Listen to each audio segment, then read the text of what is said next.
For many students, their first time handling any part of a real estate transaction comes through Humber simulation sessions. As if that wasn't scary enough, these sessions also come with an exam that gives students basically zero independent study time. My name is Mason, and in this video, I'll break down how my week of Sims 1 went, as well as the exam and how my anxiety made me way over-prepare.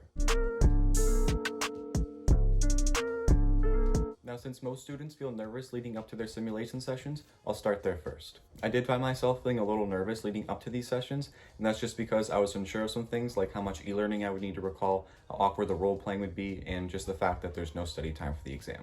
After completing Sims 1, I can say that personally for myself that this has been the easiest part of the course, and I feel like the biggest idiot for ever worrying about it. The 25 students in my class were all really great people, and that really showed in the role plays. I remember during one role play where my partner actually stopped reading to ask the group if what he just said was correct, and we all kind of laughed because none of us knew the answer either, so we just waited for our facilitator to join the breakout room, and we Googled the answer in the meantime. That's probably the best example I have to show that there's no need to worry about any part of this course. And also my facilitators did a really good job of going over the course material, so I didn't really feel like I needed to recall any past knowledge from the past modules. And now if you're wondering how the days are actually structured, they usually begin with a one-on-one exercise in a breakout room to start the day. It'll be something like your elevator pitch, which you'll get very tired of working on after the 4th day in a row. And then your facilitators, who are 2 experienced agents, will cover some course material and then put you and 2 other people in a breakout room to start your role plays. Of course, one person plays the salesperson, another person plays the seller or buyer depending on the scenario, and the third person just observes and provides feedback. The bulk of your week will be spent in these 3-person breakout rooms, as everyone has to play each role once in every scenario. Now for me, half the week felt like it was spent in these breakout rooms, and the other half felt like it was doing self-reflection and class discussion. The self-reflection can get really repetitive at times and almost feel pointless, but just bear with your facilitators as they're most likely feeling the same way. Monday through Thursday generally flow the same way, except for Friday, of course, where you have your exam 30 minutes after class ends. The class also uses the last hour on Friday to do review for the exam, and it's super helpful because, as I mentioned before, there's basically no study time for this exam. Your exam is literally 30 minutes after your last class ends. I'll also mention that you get 2 10-minute breaks, one during the morning and one during the afternoon, and you also get a 1-hour lunch starting right at 12.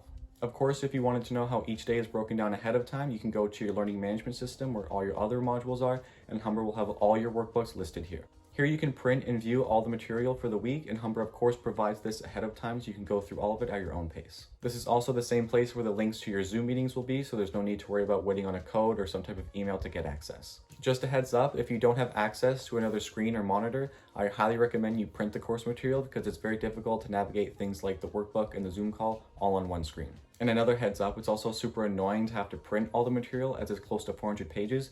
And when you look at the cost of printing all of that material versus how much Humber got from 20 plus students for a week of Zoom classes, it gets even more annoying. Now, one thing I did do ahead of the week that I found super helpful was brush up on certain forms I knew we'd be using, like the agreement of purchase and sale. And a great way to do this is by checking out videos like Callum Moore's, where he goes through the entire contract and all the clauses one by one, breaking them down and makes them very easy to understand. Callum Moore is an amazing realtor and provides a ton of value for anyone looking to get their license, so I highly recommend you check out more than just that video. Overall, I would say that the material you see during the week is nothing new, you're just finally taking your knowledge and learning how to apply it. And now before I get into my exam, I'll start by saying that my marks in the past on my exams haven't been the highest. I've never failed any of my exams, but I've also never gotten a mark that I want to brag about either. To add to that, I have terrible internet and my Zoom call audio was lagging out every 5 to 10 seconds, and I was missing parts of class discussion, and this had me really concerned for the exam.